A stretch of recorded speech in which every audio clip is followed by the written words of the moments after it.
The rain hammered against the wooden walls of the small cabin like bullets, each drop a reminder of how fragile Sarah Mitchell's shelter truly was.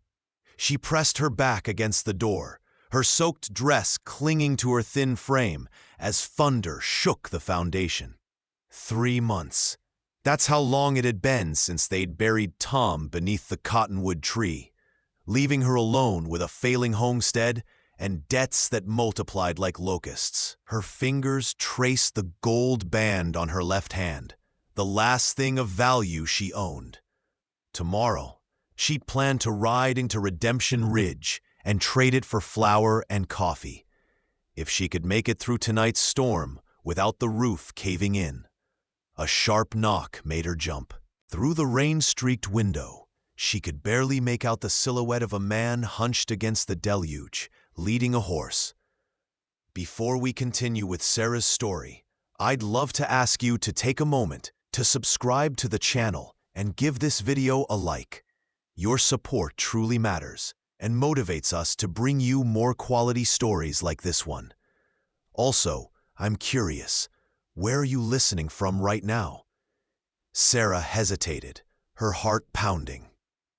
Out here, 20 miles from the nearest town, visitors meant trouble more often than salvation. But the humanitarian in her, the part Tom had loved most, couldn't leave anyone to drown in this biblical flood. She cracked the door open.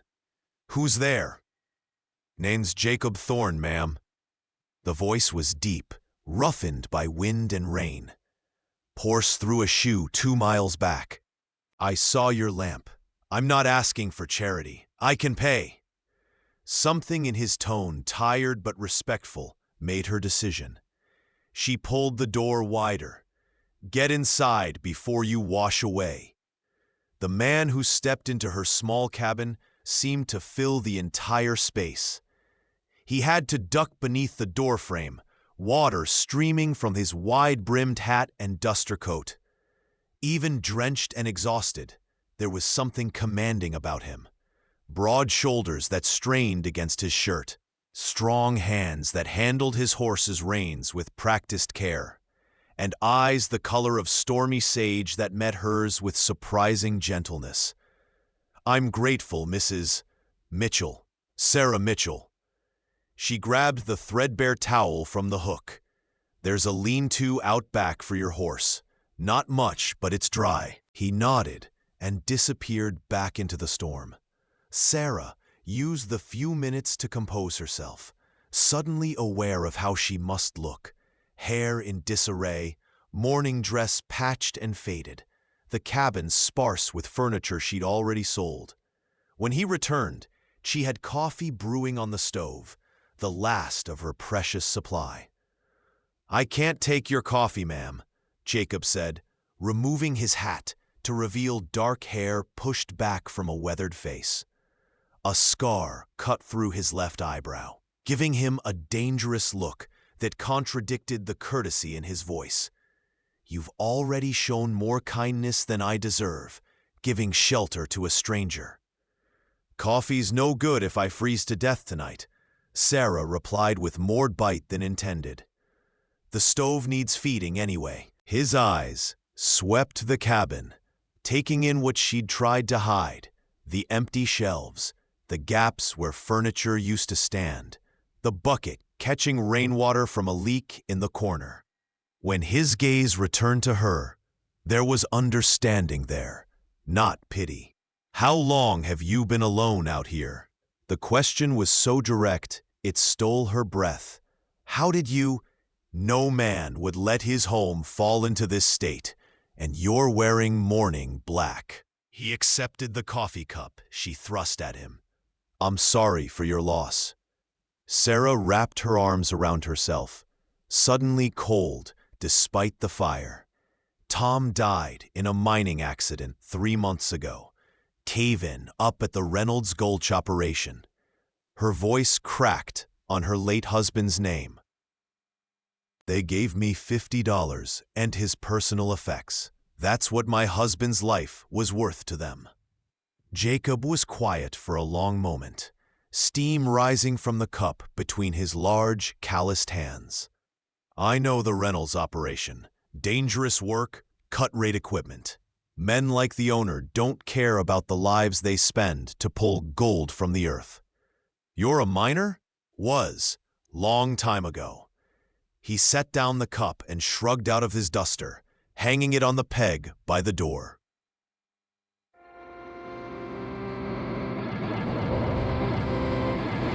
Beneath it, he wore a simple work shirt that couldn't hide the powerful build of a man who'd spent his life in hard labor.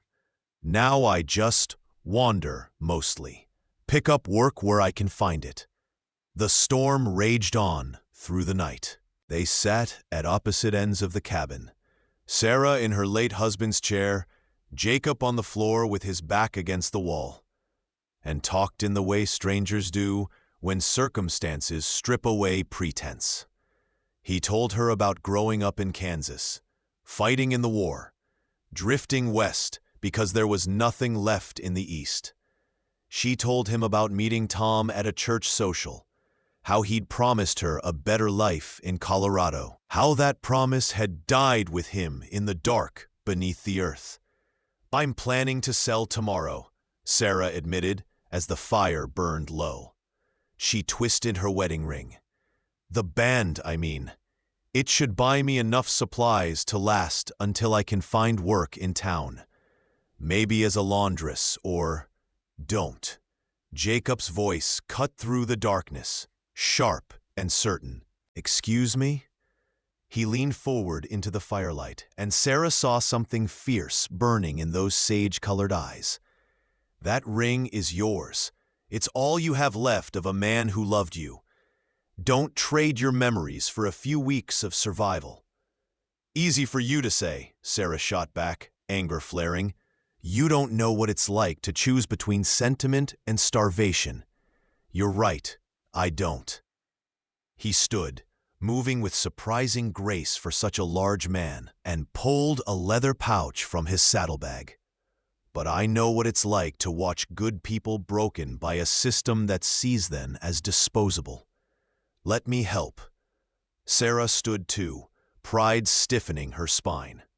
I won't take charity, Mr. Thorne. I didn't ask you for money. It's not charity, it's payment. He set the pouch on the table between them with a heavy thunk. I need a place to stay for a few days while I conduct some business in the area. You need help with repairs and someone to keep the wolves at bay, the four-legged and two-legged kind. Fair trade. She stared at the pouch, then at him. Why would you do this for a stranger? Because someone did it for me once, when I had nothing. He returned to his spot against the wall, signaling the conversation was over. And because you remind me that there's still goodness in this hard world. You didn't have to open that door tonight, Mrs. Mitchell. Gold isn't what we need here. You are. Sarah felt tears prick her eyes at the unexpected kindness. She clutched the ring on her finger, a talisman against the dark, and made a decision that would change everything. All right, a few days, but you'll earn your keep. There's fence mending, roof patching, and a dozen other things falling apart around here. A slight smile curved his mouth. Yes, ma'am. Wouldn't have it any other way. Dawn broke clear and cold, the storm having scrubbed the world clean. Sarah woke to the smell of coffee and frying bacon. Real bacon. Not the thin strips she'd been rationing. And found Jacob already working on the roof, his shirt discarded in the morning heat. She'd been wrong about him last night. He wasn't just a drifter.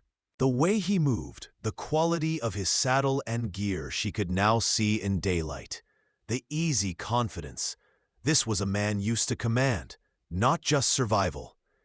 But she kept her questions to herself and threw herself into work alongside him. Over the next 3 days, a rhythm developed. They worked from dawn until dusk, Sarah cooking meals that Jacob supplemented with supplies from town. He'd ridden in the first morning and returned with enough food to last a month, brushing off her protests. At night, they'd sit by the fire, and she found herself talking more freely than she had since Tom's death. "You ever been married, Mr. Thorne?" she asked on the third evening, immediately regretting the personal question, but he didn't seem to mind. "Almost. Long time ago." He stared into the flames. "She died of fever the winter before our wedding. I joined the army a week after we buried her. Figured I might as well die too. Took me years to realize I was already dead, just walking around. What changed? I found something worth living for, a purpose beyond my own pain." He looked at her then, and Sarah felt heat rise to her cheeks under the intensity of his gaze. "Some of us are meant to protect, Mrs. Mitchell, to build instead of destroy. I lost my way for a while, but I'm trying to find it again." Sarah understood. She'd felt the same way these past months, going through motions, surviving but not living.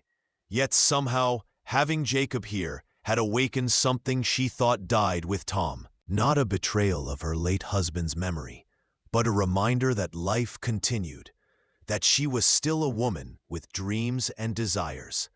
On the fourth morning, Jacob announced he needed to ride out for the day on business. "I'll be back by nightfall," he promised, checking the rifle he kept with his gear. "Keep the door barred and the shotgun loaded. There's been talk in town of rustlers working the area." "I can take care of myself," Sarah replied, more sharply than intended. She'd been on her own for months before he arrived. "I know you can." He surprised her by taking her hand, his touch sending electricity up her arm. "But that doesn't mean you should have to.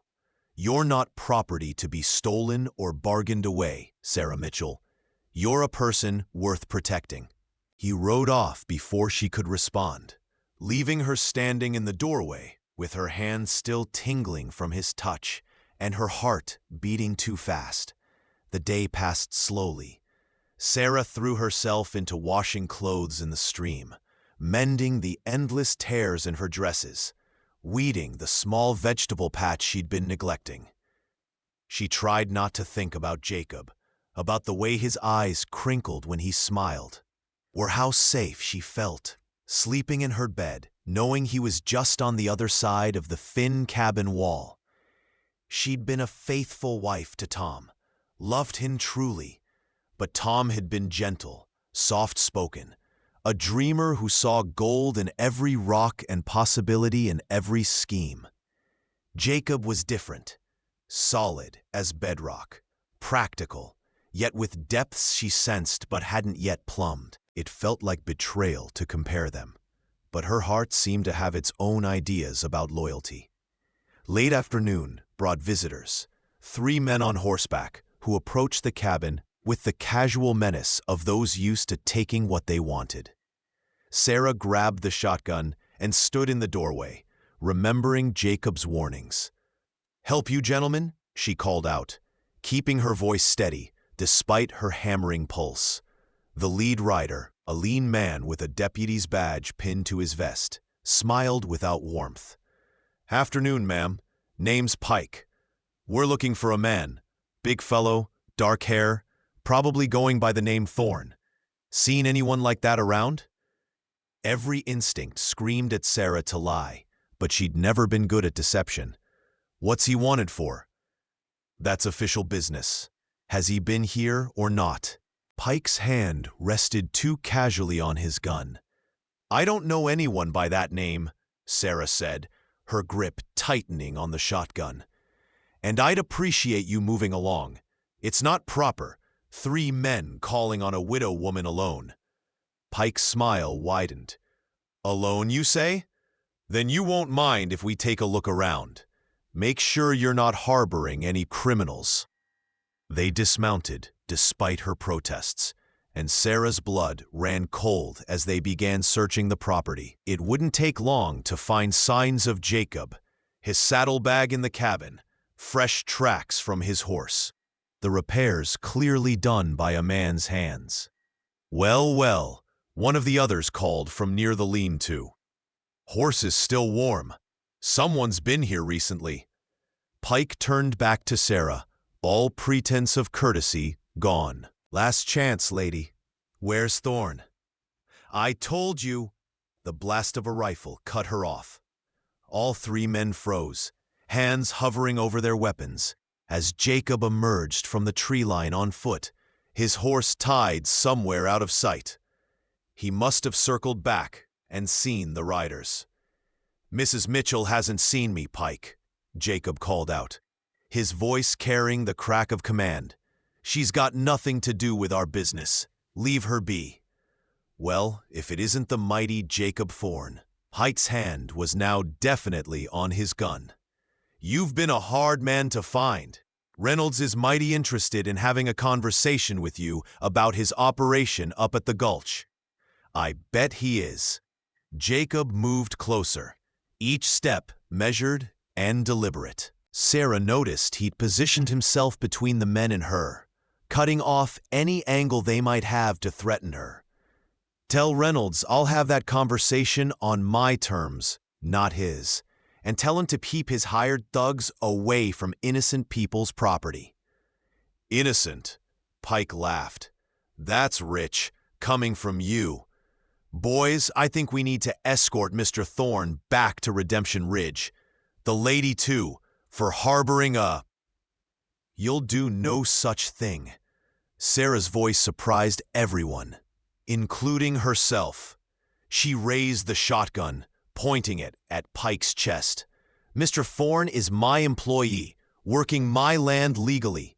You've got no cause to take him or threaten me. Now mount up and get off my property before I start shooting. Pike's eyes narrowed. You don't know who you're protecting, lady. This man's a wind-up. I know exactly who he is, Sarah interrupted, though she didn't. Not really. He's the only person who's shown me a lick of kindness since my husband died. That's all I need to know. Now get. The standoff lasted an eternity. Finally, Pike remounted with a curse. This isn't over, Thorn. Reynolds doesn't take kindly to people interfering with his business. Tell Reynolds I'm done hiding, Jacob replied. Tomorrow noon at the assay office.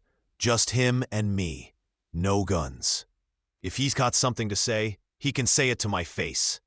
The three men rode off, leaving dust and menace in their wake.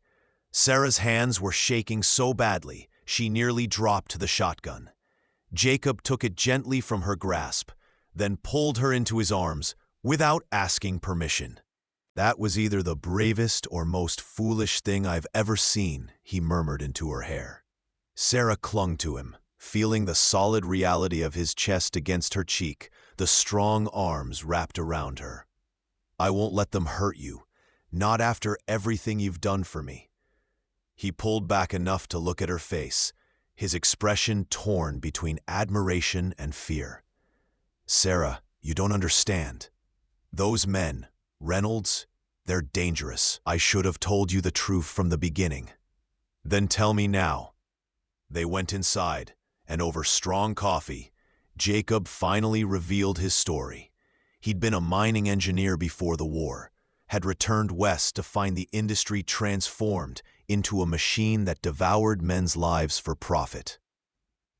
He'd tried to reform it from within, had documented unsafe practices, had testified before territorial authorities. Reynolds Mining, the company that owned the operation where Tom died, had marked him as a troublemaker, run him out of every job, and eventually framed him for theft. I've been gathering evidence for months, Jacob said, pulling papers from a hidden pocket in his saddlebag. Proving Reynolds has been falsifying safety reports, bribing officials, covering up deaths. Tom's death wasn't an accident, Sarah. It was negligence, plain and simple. Reynolds knew that shaft was unstable and sent men in anyway, because delaying would have cost him money. Sarah felt as if the floor had dropped from beneath her. You knew about Tom and you didn't tell me? By letting me think you were just some drifter, when all along you were using me, using Tom's memory for your vendetta? It's not a vendetta. Jacob stood too, desperation in his voice. It's justice. How many more men have to die in unsafe mines? How many more widows have to sell everything they own just to survive, while men like Reynolds get rich on blood money? Get out. Sarah's voice was ice. Sarah, get out of my house. Take your guilt and your noble cause and leave me alone. She thought he'd argue, but Jacob just gathered his things in silence. At the door, he paused.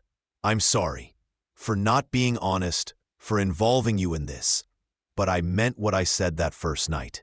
You reminded me why this fight matters. Not just as a cause, but as people. Real people with names and lives and… He trailed off. I'll leave the money. You earned it, and more. Use it to start over somewhere safe. Then he was gone, hoofbeats fading into the night, leaving Sarah alone with her anger and a grief that felt fresh as the day they'd buried Tom. She didn't sleep that night. Couldn't. Her mind churned with revelations and betrayals, but also with memories of the past days. Jacob's gentle humor, his respectful distance, the way he'd looked at her like she mattered, the way she'd felt, truly felt for the first time since becoming a widow.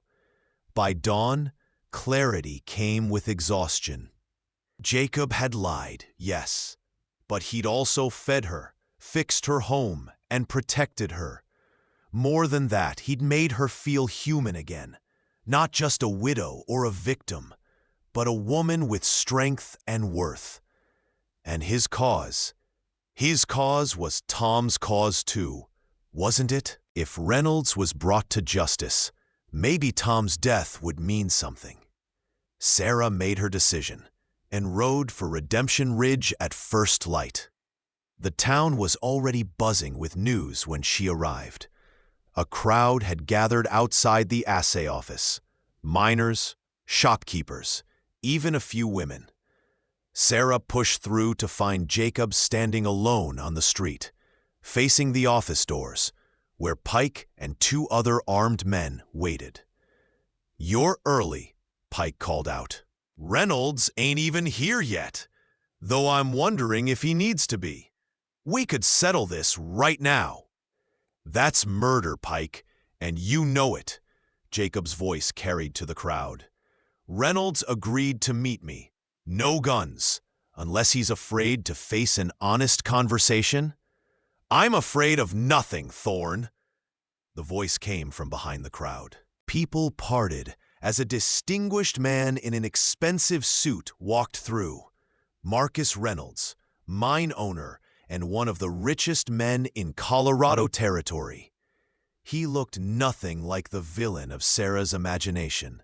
He looked respectable, even kindly, with silver hair and a smile that probably charmed investors. You've made some serious accusations, Reynolds said, stopping 10 paces from Jacob. I'm here to answer them publicly, unless you'd prefer to settle this more privately. I prefer the truth. Jacob pulled out his sheaf of documents. I have documented evidence of safety violations at your mines going back 3 years. 12 men have died in collapses you were warned about. You buried the reports and paid off the inspectors. That's slander. It's fact. I have the original reports, signed by your own engineers. I have testimony from survivors. I have payment records showing bribes. Jacob's voice never wavered. You killed those men as surely as if you'd shot them yourself. The crowd murmured, miners especially looking at each other with dawning recognition. Reynolds' smile froze. You can't prove any of that. You're a disgraced engineer with a grudge. He can prove it. Sarah's voice cut through the tension as she stepped forward, holding up a leather folder. Because he's not the only one who's been investigating. My husband, Tom Mitchell, kept records too. Every unsafe condition he saw, every warning he tried to give. He documented everything because he knew something was wrong. Jacob's eyes widened as he saw her. Sarah, you shouldn't be here. I should be exactly here. She walked to stand beside him, facing Reynolds with the folder clutched to her chest. Tom died in your mine 3 months ago. I thought it was just bad luck, but now I know better. Now I know you sent him into a shaft that was ready to collapse because extracting the gold was more important than his life. Reynolds' mask slipped, showing the calculation beneath. Your husband was well compensated for his work, Mrs. Mitchell. Mining is dangerous. Men know the risks. They know there are risks. They don't know that men like you are willing to sacrifice them for profit. Sarah opened the folder, her hands shaking, but her voice steady. Tom wrote to the Territorial Mining Board 2 weeks before he died, warning them about the Reynolds Gulch operation. He never got a response because you bought off the inspector, but I have his letter. I have his notes, and I'm not going to let his death be meaningless. The crowd's murmur turned angry. These were miners, men who went underground every day, trusting their lives to management's assurances. The idea that Reynolds had knowingly sent men to their deaths hit them like a physical blow. Reynolds saw the shift and stepped back. Pike, we're leaving. No. Jacob moved forward. You agreed to this meeting, Reynolds. Are you calling me a liar? Are you saying these documents are false? Say it publicly, on record, with all these witnesses. I don't have to explain myself to. Yes, you do, a miner shouted from the crowd. My brother died in that mine. Was his death your fault too? Others joined in, voices rising in anger and grief. Reynolds' face went red, then pale. Pike and the other hired guns shifted nervously, outnumbered and outmatched.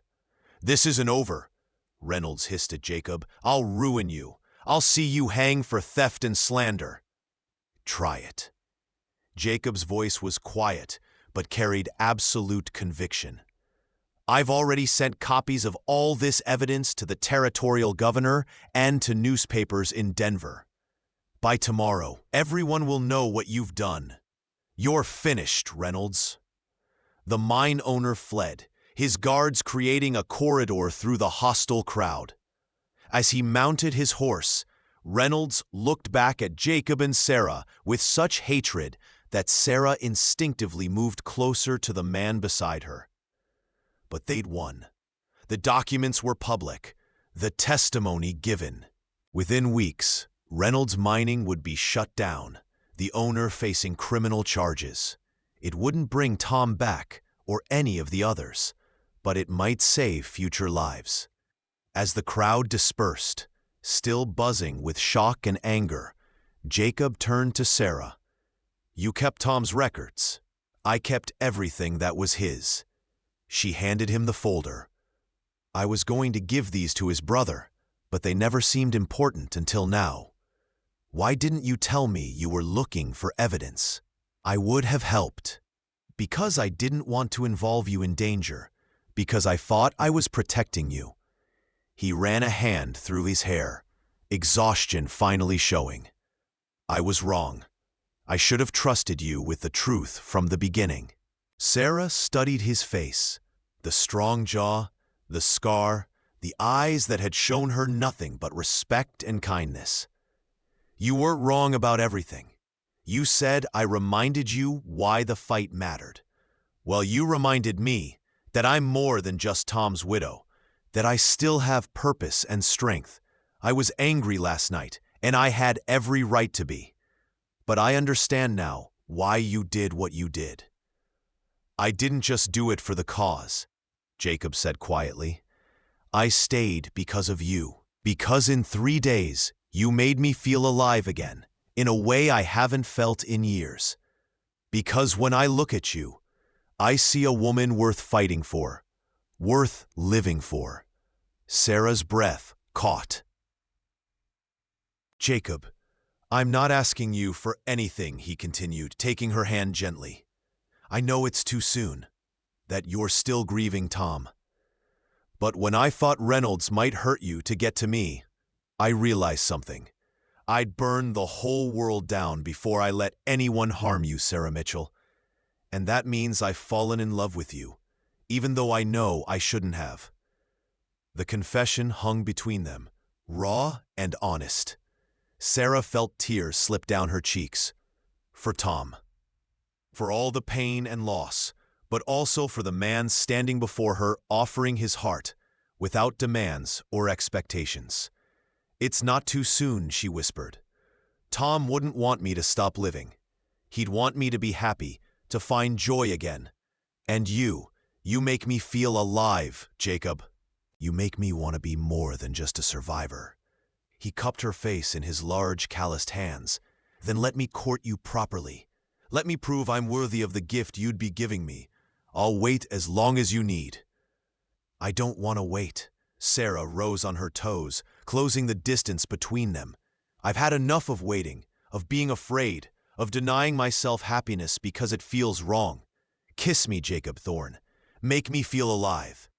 He did, there in the middle of Redemption Ridge's main street, with half the town watching. It was a gentle kiss, full of promise and restraint. The kiss of a man who knew how precious the gift he'd been given. When they pulled apart, Sarah was smiling for the first time in months. Come home with me, she said. Not as my employee or protector, but as the man I'm choosing, the man I want. Are you sure? I've never been more sure of anything. They rode back to the cabin together as the sun climbed higher, warming the Colorado plains. Sarah felt lighter than she had since Tom's death, as if laying his memory to rest properly had freed her to embrace the future. But the peace didn't last. 3 days later, as Jacob was teaching Sarah to shoot properly, "You held that shotgun all wrong when you faced down Pike," Keith said with a smile. Riders appeared on the horizon. Sarah's heart sank when she recognized Reynolds' horse. The mine owner had 4 men with him this time, all armed, all with the look of hired killers rather than deputies. "Get in the house," Jacob ordered, already moving to intercept them. "No." Sarah grabbed his arm. "We face this together." Reynolds reined in 50 feet from the cabin, close enough to talk, but far enough to draw without warning. His face was haggard, desperate, the look of a man who'd lost everything and blamed the world. "You destroyed me, Thorne." Reynolds called out. "The governor shut down my operations. The banks are calling my loans. Even my family has turned their backs on me, because of you and your crusade." "Because of your choices," Jacob replied calmly. "You killed those men, Reynolds. You chose profit over lives, and now I choose revenge." Reynolds' hand moved toward his gun. Everything happened at once.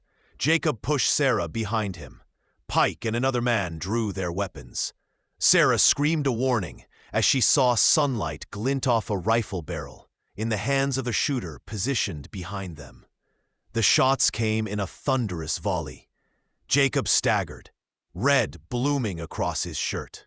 Sarah caught him as he fell, her hands immediately pressing against the wound in his side. It was bad, deep, bleeding too much, but not immediately fatal if she could stop the hemorrhage. "Don't you dare die on me," she hissed at him through tears. "Don't you dare." Jacob's hand found hers, slick with blood. "Get inside. Bar the door. I'm not leaving you." More shots rang out, but these weren't aimed at them. Sarah looked up in shock to see miners, a dozen of them, led by the man whose brother had died in Reynolds' mine, riding hard toward the cabin. They'd followed Reynolds, had been watching for exactly this kind of revenge. The fight was brief and brutal. Reynolds' hired guns, outnumbered and outmatched, fled or surrendered. Reynolds himself tried to run, but his horse stumbled. When the dust settled, the mine owner was on the ground with a broken arm, cursing and weeping. But Sarah didn't care about any of that. She was too busy trying to keep Jacob alive. "Help me get him inside," she shouted at the miners. Two of them lifted Jacob carefully, carrying him into the cabin, where Sarah had already spread blankets on her bed. "Someone ride for the doctor in Redemption Ridge. Tell him I'll pay whatever it costs." "No need, ma'am," one of the older miners said. "Doc's already on his way. We figured Reynolds might try something stupid." Sarah worked frantically to staunch the bleeding, packing the wound with clean cloth, while Jacob gritted his teeth against the pain. "Go slow," he gasped. "It hurts like hell." "Then you should have ducked faster," Sarah shot back, fear making her sharp. "What were you thinking? Putting yourself between me and those bullets?" "Was thinking." Jacob's hand found hers again. "I'd die before I hurt you, before I let anyone hurt you." "You're not going to die. I won't allow it." The doctor arrived within the hour, a gruff older man who shooed everyone out except Sarah. The surgery took 3 hours. Jacob lost consciousness halfway through, which Sarah told herself was a mercy. When the doctor finally emerged, he was exhausted, but satisfied. "Bullet missed anything vital. He's lost blood, but he's strong. Keep him quiet, keep the wound clean, and he'll recover." He fixed Sarah with a knowing look. "You've got the hands of a healer, Mrs. Mitchell. He's lucky to have you." For 2 weeks, Sarah barely left Jacob's side. She changed his bandages, forced broth down his throat, and sat by his bed through fevered nights when infection tried to claim what bullets couldn't. She read to him from the few books in the cabin, told him stories about her childhood, and made plans for a future she prayed they'd share. On the 15th day, Jacob woke fully lucid for the first time.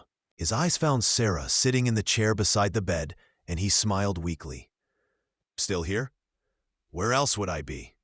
She leaned forward, checking his forehead for fever. "How do you feel?" "Like I was shot."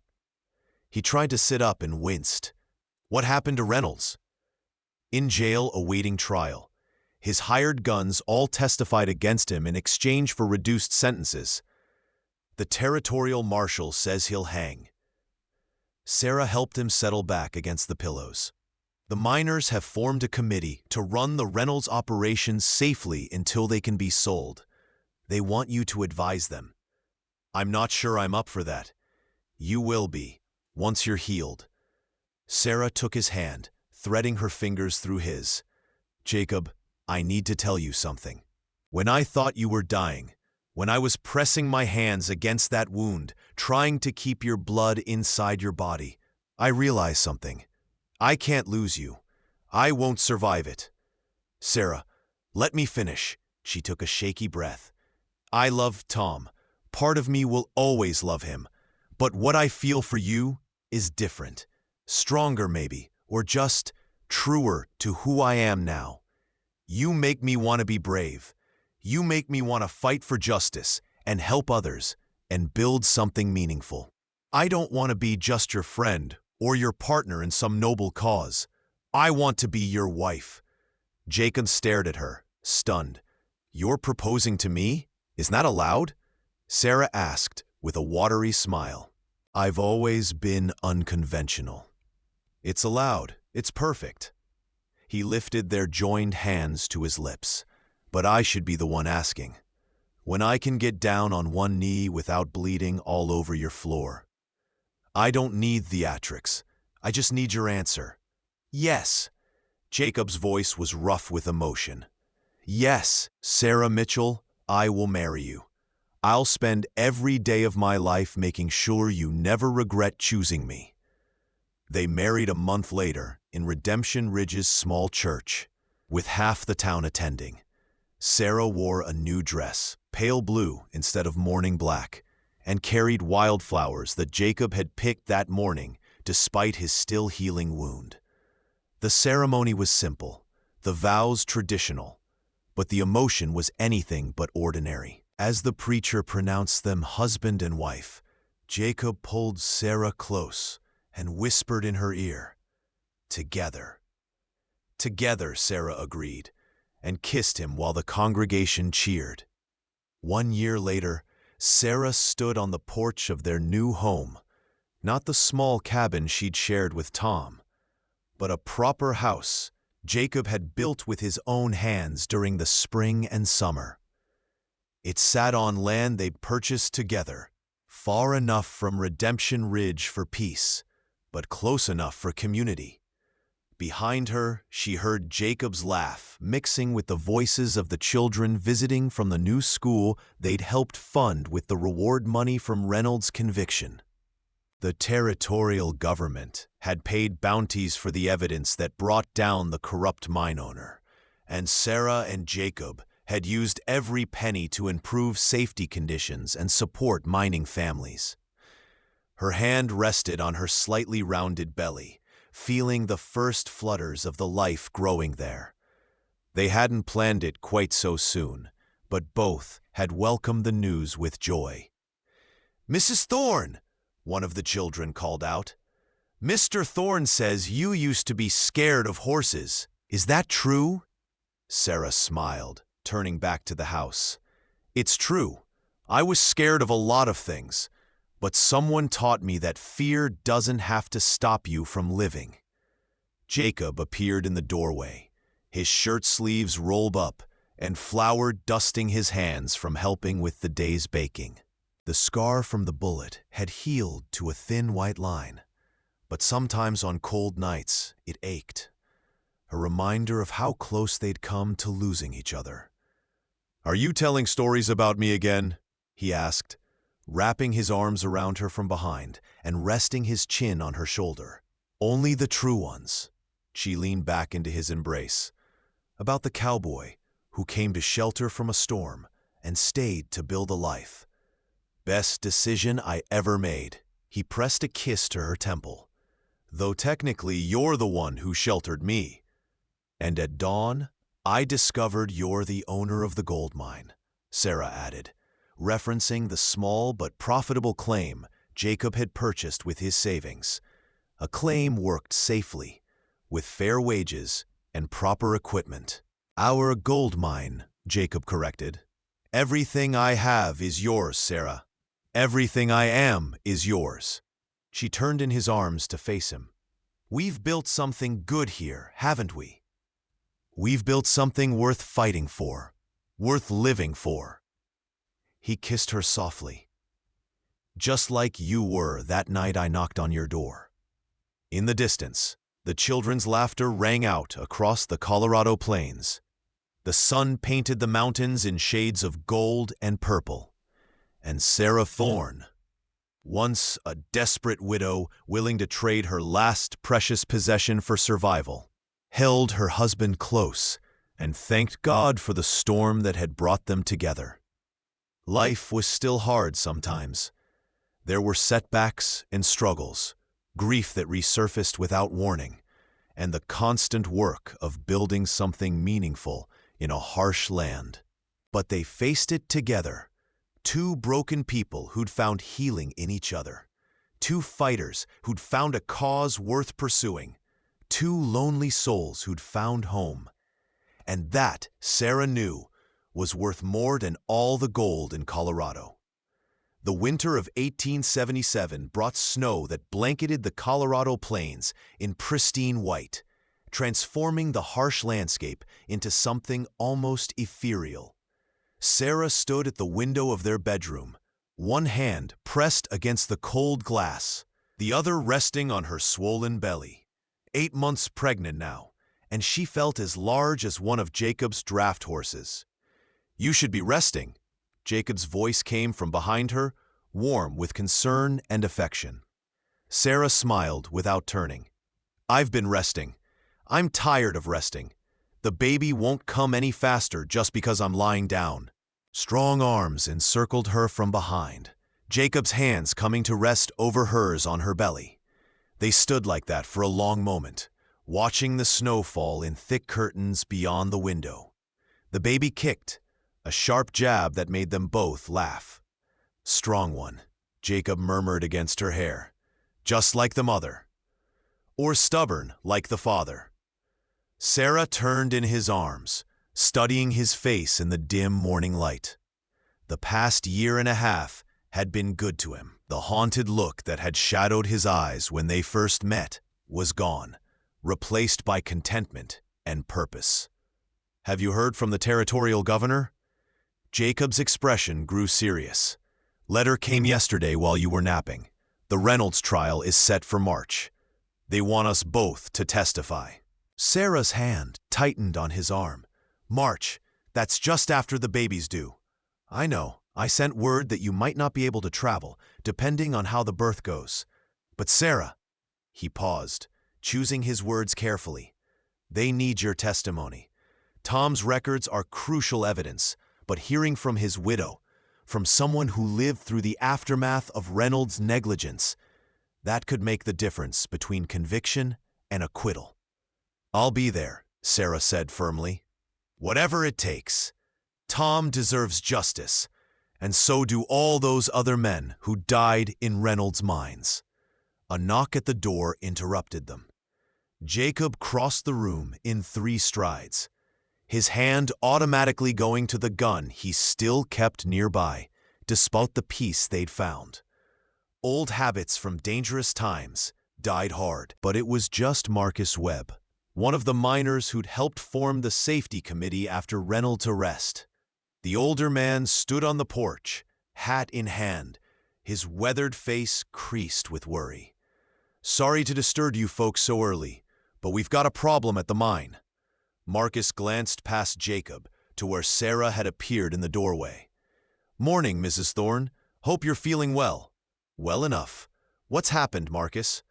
New vein opened up yesterday, rich as anything we've seen. But there's water seeping in from somewhere. The engineer we hired says we need to shore up the whole section before we can safely extract. But some of the men... He trailed off, looking uncomfortable. Jacob's jaw tightened.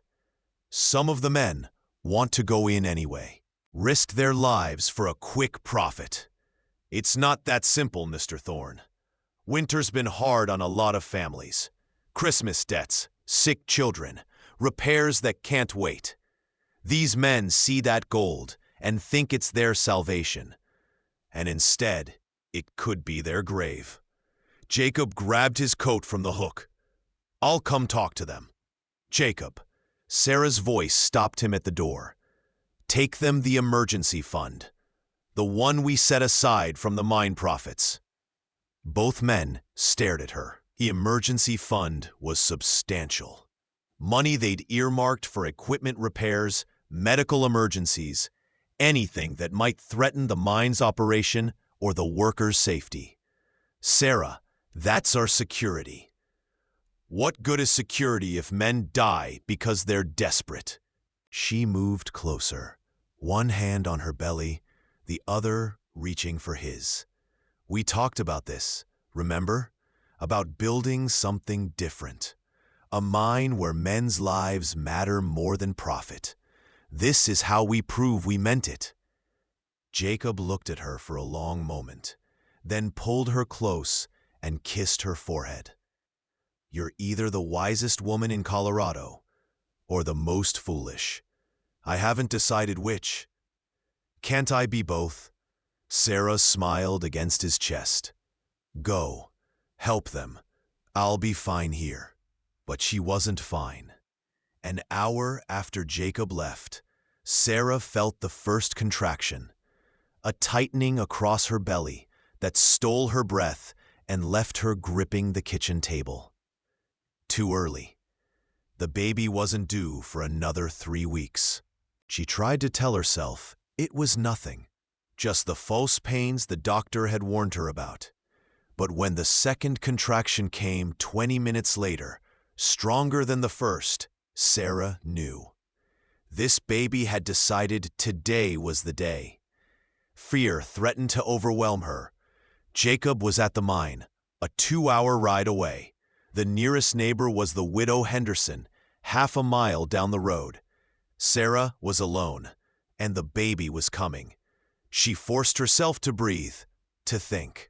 Tom had died in the dark, panicking, crushed by tons of rock he couldn't control. Sarah wouldn't panic. She wouldn't let fear rob her of the strength she'd spent the past year and a half building. Moving carefully, Sarah gathered what she'd need: clean linens, the medical supplies the doctor had left, a kettle of water heating on the stove. Between contractions, she managed to get to the bedroom and prepare the bed. She even harnessed the horse to the small cart and drove herself halfway to the Henderson place before another contraction, this one fierce enough to make her cry out, forced her to stop. Emma Henderson found her there, 20 minutes later, slumped over the cart seat, breathing hard through another wave of pain. "Sweet Jesus, Sarah, what are you doing out here?" The older woman climbed up beside her, taking the reins with practiced efficiency. "Where's that husband of yours?" "At the mine. Emergency." Sarah gasped as another contraction hit. "Baby's coming early, Emma. I need help." Emma's weathered face split into a grin, despite the circumstances. "Well, thank the Lord you've got me then. I've birthed 6 of my own and helped with a dozen more. Let's get you back to the house, honey. This little one's not waiting for anyone." The next hours blurred together in a haze of pain and effort. Emma proved to be exactly what Sarah needed: calm, capable, and utterly unflappable, even when complications arose. The baby was breech, turned the wrong way, and Sarah's slight frame made the labor harder than it should have been. "I can't," Sarah sobbed at one point, exhaustion threatening to drag her under. "Emma, I can't do this." "Yes, you can." Emma's voice was firm, brooking no argument. "You're the woman who faced down armed men to protect a stranger. You're the woman who brought down a corrupt mine owner. You can damn well bring your baby into this world, Sarah Thorne. Now push." Sarah pushed. She pushed until she thought she'd tear apart, until the world narrowed to nothing but Emma's voice and the desperate need to bring her child safely into the light. And then, just as the sun began to set, painting the snow-covered world in shades of gold and pink, a baby's cry split the air. "It's a girl," Emma crowed, wrapping the tiny, perfect creature in clean blankets. "A beautiful, healthy girl." Sarah's hands shook as Emma placed the baby in her arms. She was so small, this daughter of hers, with a shock of dark hair and eyes that seemed to look right through Sarah to her soul. 10 fingers, 10 toes, a rosebud mouth already seeking to nurse. "Hello, little one," Sarah whispered, tears streaming down her face. "I'm your mama, and you, my darling girl, are the strongest person I've ever met. Born a month early and already making your own decisions about when and how things will happen." The baby's tiny hand wrapped around Sarah's finger, grip surprisingly strong for something so small and new. Emma cleaned up efficiently, then made Sarah comfortable against the pillows with the baby tucked safely in her arms. "What will you name her?" Sarah hadn't expected the answer to come so easily, but it did, fully formed and absolutely right. "Grace. Grace Eleanor Thorne. Grace for what we've been given, and Eleanor after Jacob's mother." "It's a fine name." Emma patted Sarah's hand. "Now you rest. I'll keep watch for that husband of yours. He's gonna burst when he sees what you've done." Jacob arrived 2 hours later, galloping into the yard with such urgency that Sarah heard the commotion even from the bedroom. His boots thundered on the porch, and then he was in the doorway, wild-eyed and panicked. "Sarah, Marcus just told me. He said the baby—" He stopped abruptly, taking in the scene. Sarah, pale but smiling, propped up in bed with a tiny bundle in her arms. Emma, rocking calmly in the chair by the fire. "Come meet your daughter," Sarah said softly. Jacob crossed the room in 2 strides, then seemed afraid to move further, as if he might break something precious with his presence. A daughter? Grace Eleanor Thorne. Born at sunset, stubborn as her father and brave as anyone I've ever known. Sarah shifted the blanket so he could see the baby's face. "Do you want to hold her?" Jacob's voice cracked. "What if I drop her? What if I hurt her?" "You won't."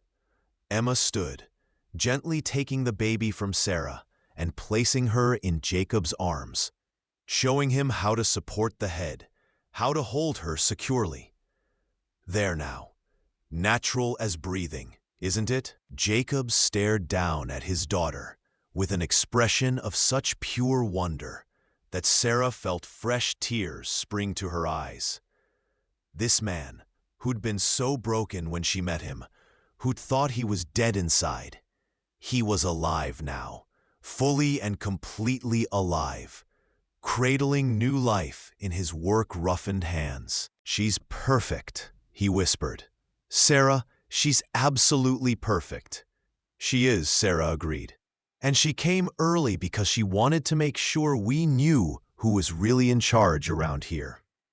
Jacob laughed, a sound of pure joy, and carefully sat on the edge of the bed, never taking his eyes off Grace. Just like her mother then, making her own decisions, damn the consequences. They sat like that for a long time, the 3 of them, while Emma quietly slipped out to give them privacy. Outside, snow continued to fall, blanketing the world in peace. And inside, a new family took their first breaths together, bound by love and hope and the promise of tomorrow. Spring came late that year, the snow refusing to release its grip on Colorado until well into March.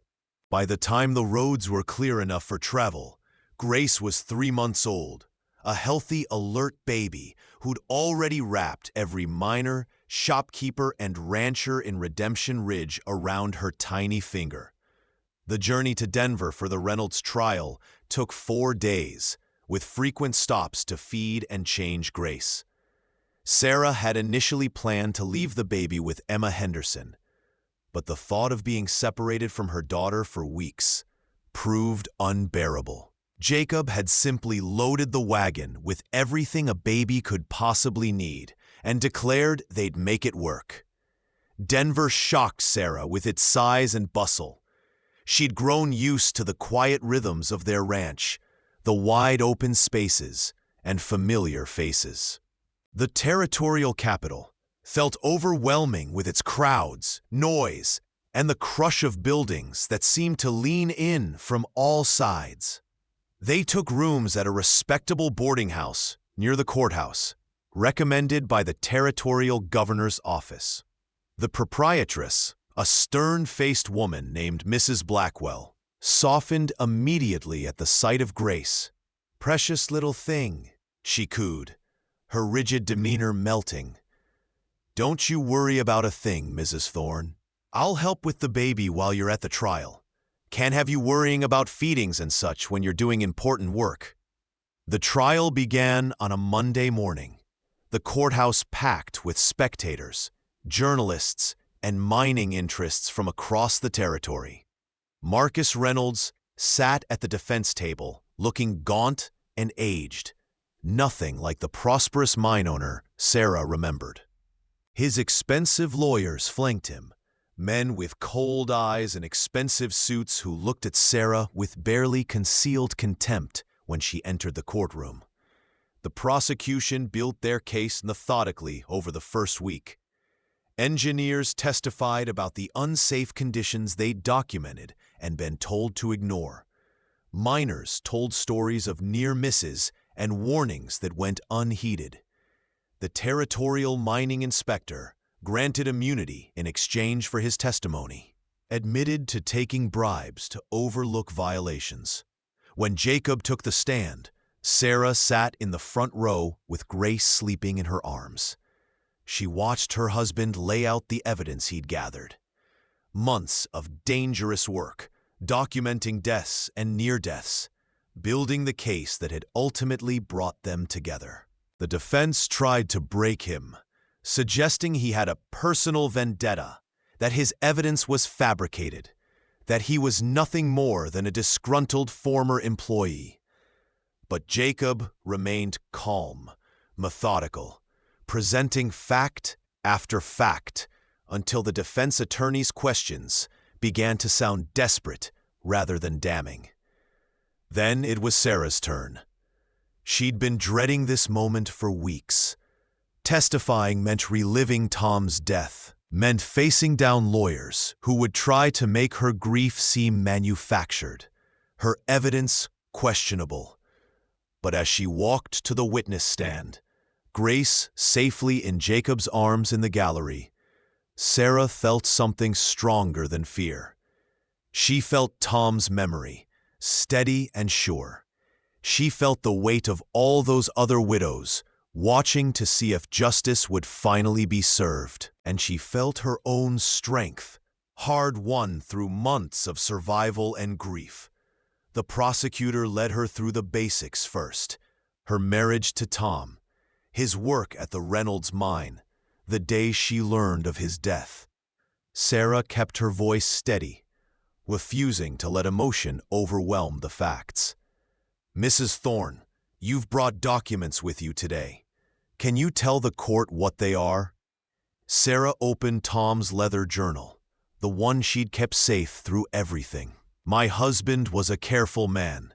He documented every safety concern he saw, every warning he tried to give to his supervisors. He wrote letters to the Territorial Mining Board, reporting violations. He kept copies of everything."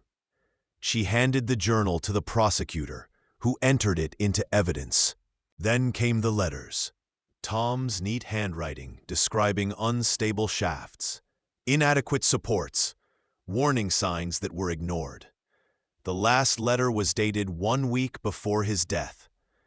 In this final letter, the prosecutor read aloud, "Your husband writes, 'I fear it is only a matter of time before someone dies in the Reynolds operation. The men know it. We talk about it in whispers, afraid if we speak too loudly, we'll lose our jobs. But I can't stay silent anymore. If something happens to me, I pray this letter will at least ensure my death means something." The courtroom was utterly silent. Even Reynolds' lawyers seemed to have no response to a dead man's prophetic words. Then came the cross-examination. Reynolds' lead attorney was a man named Jameson, with silver hair and a voice that dripped false sympathy. "Mrs. Thorne, I'm sorry for your loss, truly. Mining is dangerous work, and your husband knew the risks when he took employment with Reynolds Mining." "He knew there were inherent risks," Sarah replied calmly. "He didn't know his employer would knowingly send him into a death trap to save money." "That's a serious accusation, but isn't it possible your husband's concerns were simply the worries of an inexperienced miner? The report states Tom Mitchell had only been working in mining for 6 months before his death." "Tom was inexperienced, yes, which is exactly why his concerns should have been taken seriously. He saw dangers that men who'd grown numb to unsafe conditions had learned to accept. His fresh eyes might have saved lives if anyone had listened." Jameson's expression hardened. "Mrs. Thorne, isn't it true that you've recently married Jacob Thorne, the man who's been leading this crusade against my client?" Sarah felt anger flash through her, hot and sharp. "I married Jacob Thorne, yes, after my period of mourning, after Reynolds Mining tried to have him killed to silence his testimony. Are you suggesting my marriage somehow invalidates my husband's death or the evidence of negligence? I'm suggesting that your relationship with Mr.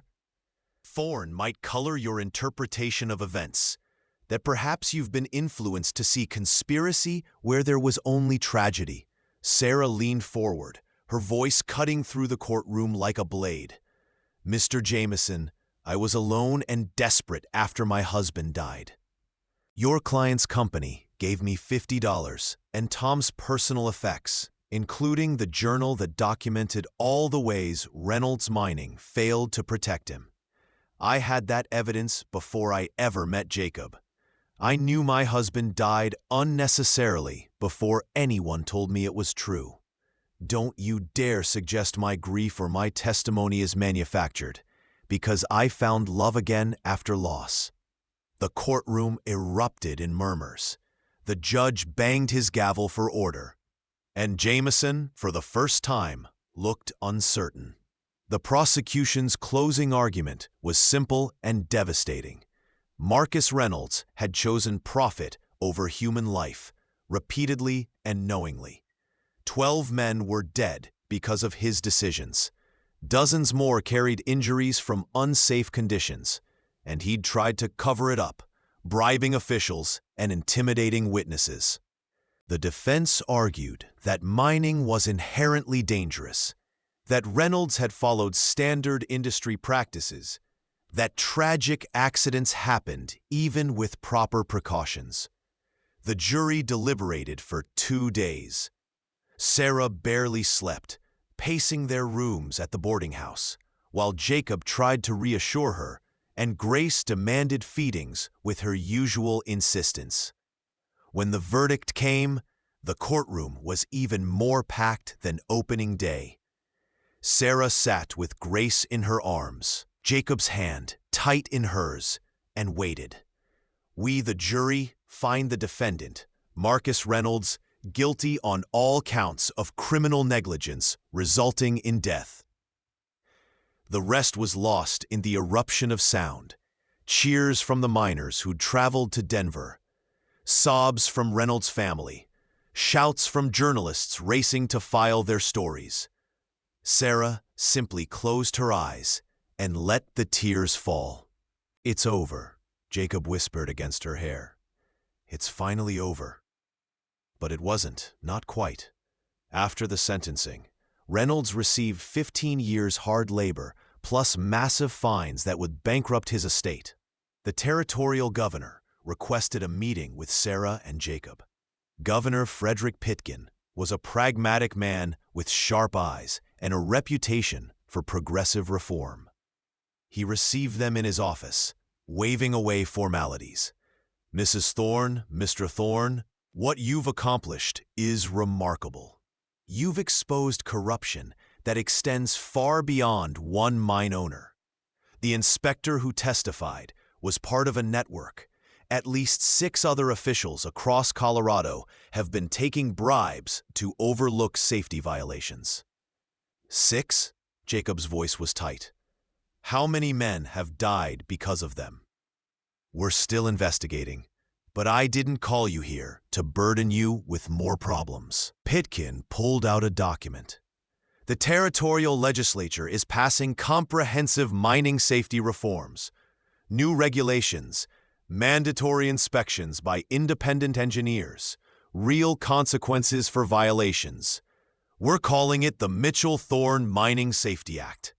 Sarah's breath caught. Tom's name. Your husband's documentation is the foundation of these reforms.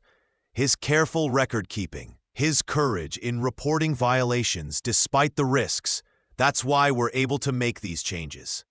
We want his name, and yours, attached to legislation that will save lives for generations. I don't want my name on it, Jacob said quietly. This isn't about me. It's about the men who died. Put their names on it, all 12 of them. Let people remember them. Pitkin nodded slowly. That's exactly why you're the right people for what I'm about to propose. Colorado needs a territorial mining safety commissioner. someone to oversee implementation of the new regulations, investigate violations, advocate for workers, someone the miners trust and the mine owners respect. Or at least fear, he added with a slight smile. You want Jacob to be the commissioner, Sarah said. I want both of you. It's not an official position for Mrs. Thorne. Of course, the legislature wouldn't approve that. But unofficially, I need someone with your intelligence and moral clarity. Someone who can navigate the politics while Jacob handles the technical side. Pitkin leaned forward. You could change everything. Make Tom's death mean something. Save countless lives. Sarah looked at Jacob, saw the longing in his eyes, the pull of purpose, of meaningful work. She thought about their ranch, their peaceful life, Grace's first smiles, and the quiet contentment they'd built. Then she thought about other widows, other children growing up without fathers, other families destroyed by preventable tragedies. We'll need a house in Denver, Sarah said, large enough for a family, with a good school nearby for when Grace is older. Pitkin's face split into a grin. Already arranged. There's a house near the Capitol building, currently vacant. 3 bedrooms, modern kitchen, small yard. It's yours if you want it. And the ranch? Jacob asked. Keep it. Hire someone to manage it. Use it for weekends and summers. You'll need the escape. This work will be grueling. Pitkin's expression grew serious. I won't lie to you. You'll face opposition from mine owners, threats from men who profit from unsafe conditions, political pressure from every direction. This isn't a safe path. We've never chosen the safe path, Sarah said, reaching for Jacob's hand. When do we start? The years that followed were harder than Sarah could have imagined, but also more rewarding than she dared hope. They moved to Denver that summer, settling into the house near the Capitol with its modern conveniences and proximity to power. Jacob threw himself into his work with the same intensity he'd shown in gathering evidence against Reynolds. He traveled constantly, inspecting mines across Colorado, documenting violations, forcing owners to implement costly but necessary safety measures. He made enemies, powerful men who saw him as a threat to their profits. But he also saved lives. Month by month, the death toll in Colorado mines dropped. Sarah's role was unofficial, but equally crucial. She couldn't hold a government position, couldn't testify before the legislature, or sign official documents. But she could host dinners where politicians and mine owners found themselves seated next to widows of dead miners.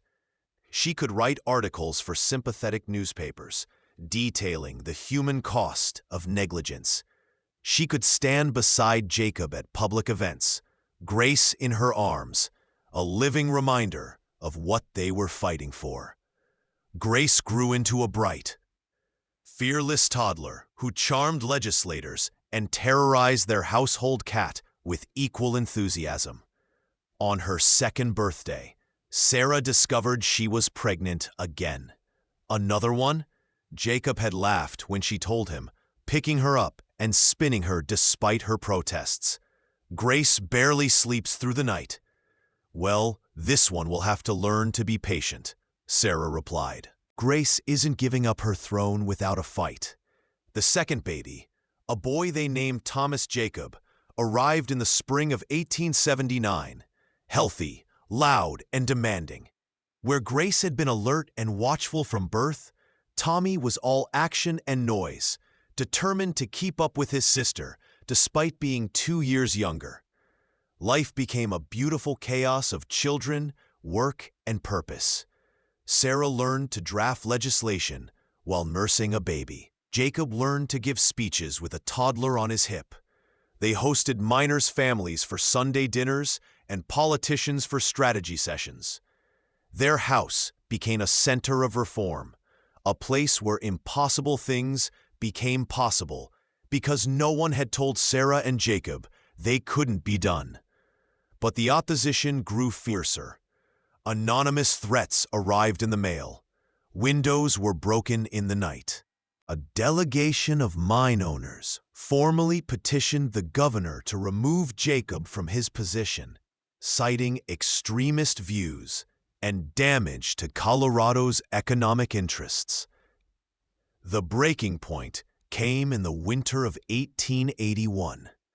Jacob was investigating a new operation in the mountains, a mine owned by a consortium of Eastern investors who'd been ignoring every safety regulation on the books. He'd sent word that he'd be home by Friday. Friday came and went with no sign of him. Saturday morning, a messenger arrived with a telegram. Jacob was in a hospital in the mountain town of Silver Peak, critically injured. The mine owners claimed it was an accident, a shaft collapse during his inspection. But the local sheriff suspected foul play. Sarah made arrangements in a blur of terror. Emma Henderson, who'd moved to Denver to help with the children, would stay with Grace and Tommy. Sarah would take the first train to Silver Peak, leaving within the hour.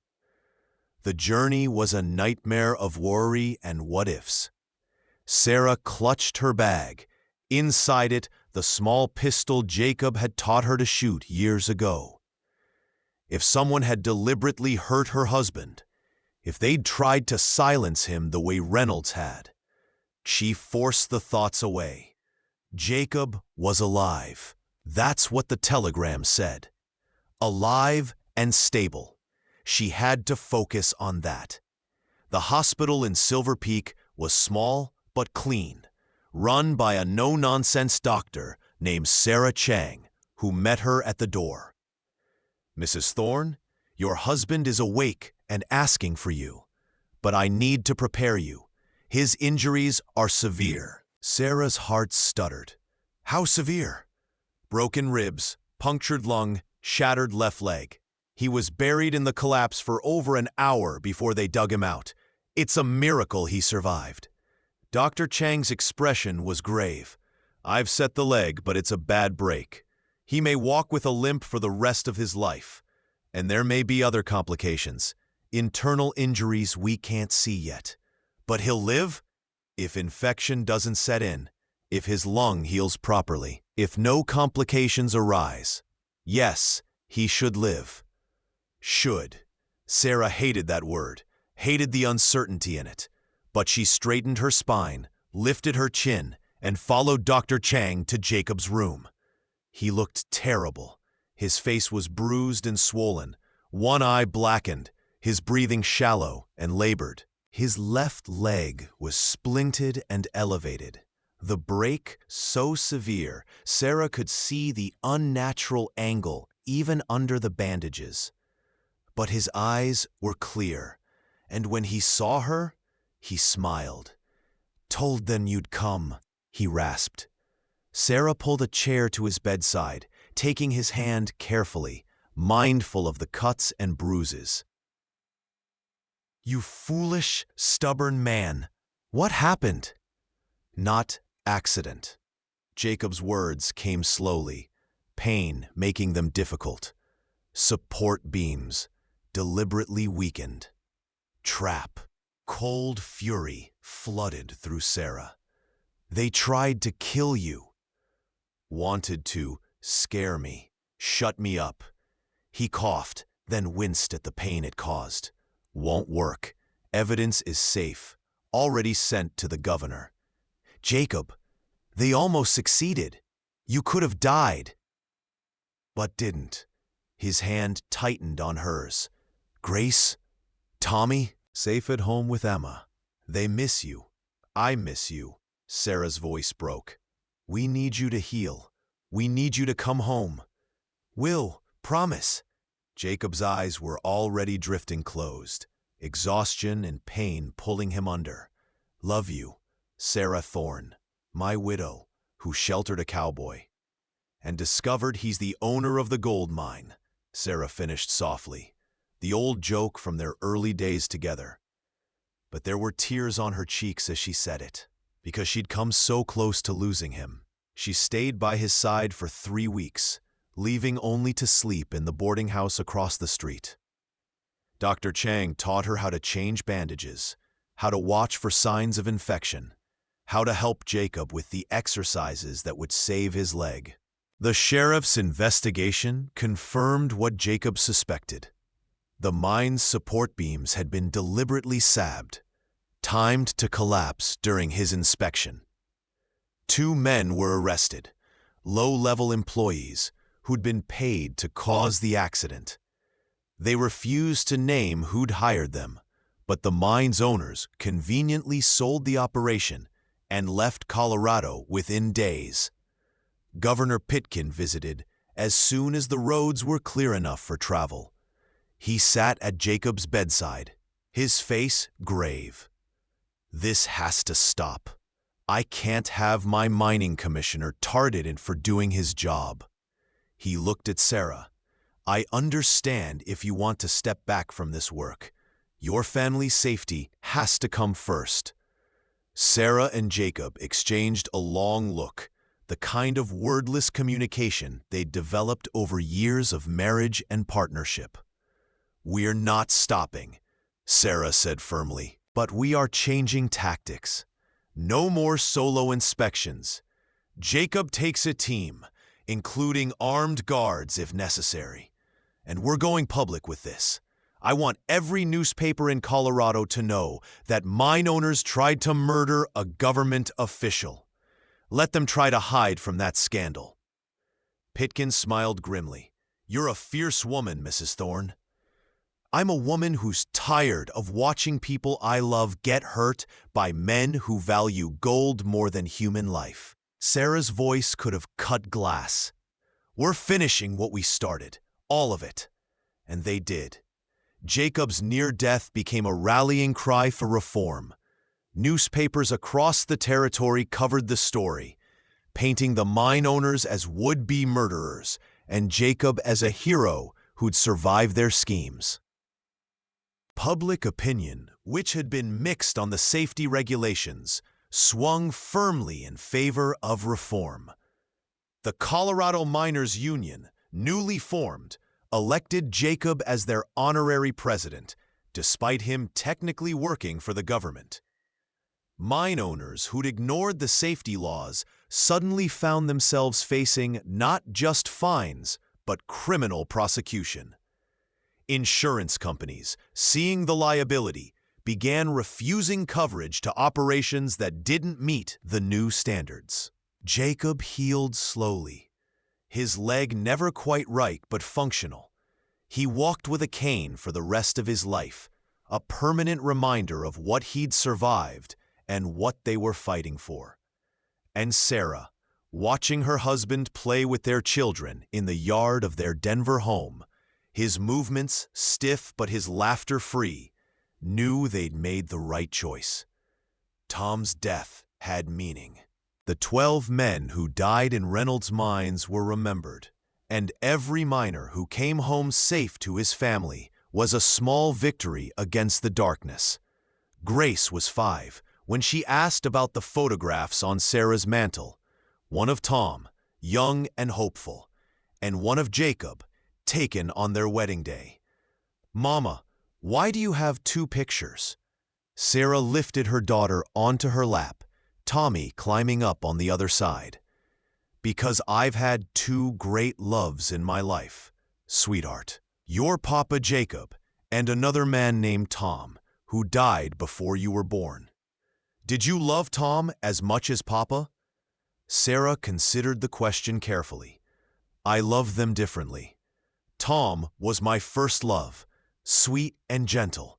He taught me that life could be better than I'd imagined.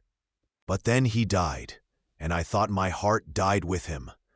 Then Papa came into my life during a storm, and he taught me I could love again, that I could be strong and soft, fierce and tender. They were both gifts, Grace, both precious. Do you think Tom would be happy? Grace asked with the simple wisdom of childhood. That you married Papa and had us? Sarah looked at the photograph of her first husband, remembering his kindness, his dreams, his gentle heart. I think Tom would be grateful that his death helped change things, that it meant something. And yes, I think he'd be happy that I found love again, that I found your Papa. Because Tom knew that love doesn't end. It just changes, grows, becomes something new. That night, after the children were asleep, Sarah stood at the bedroom window, looking out over Denver's gaslit streets. Jacob came up behind her, wrapping his arms around her waist, his warmth a comfort she'd never take for granted. Thinking about Tom? He asked softly. Thinking about all of it. The storm that brought you to my door, the fight we fought, the life we've built. She turned in his arms. I was a desperate widow who thought her life was over. And you were a broken man who thought he was already dead. Look at us now. Jacob smiled, the expression transforming his weathered face. We built something worth having, didn't we? Worth fighting for. We did. We do. Sarah kissed him softly. Gold isn't what we need here. You are. Oh, you remembered, Jacob murmured against her lips. That first night, what I said to you. I remember everything about that night. How scared I was. How alone. How you looked at me like I mattered, like I was worth saving. Sarah's eyes shone with tears and joy in equal measure. You were right, you know.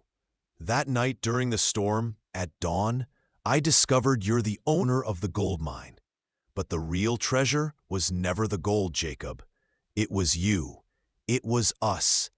It was this. She gestured to encompass their home, their sleeping children down the hall, the life they built from loss and pain and hope. And as Jacob held her close, as the city hummed with life beyond their walls, Sarah Thorne, once a desperate widow, now a woman of purpose and power, knew that every storm, every struggle, every moment of darkness had led her here. To this man, this family, this life. It was worth more than all the gold in Colorado.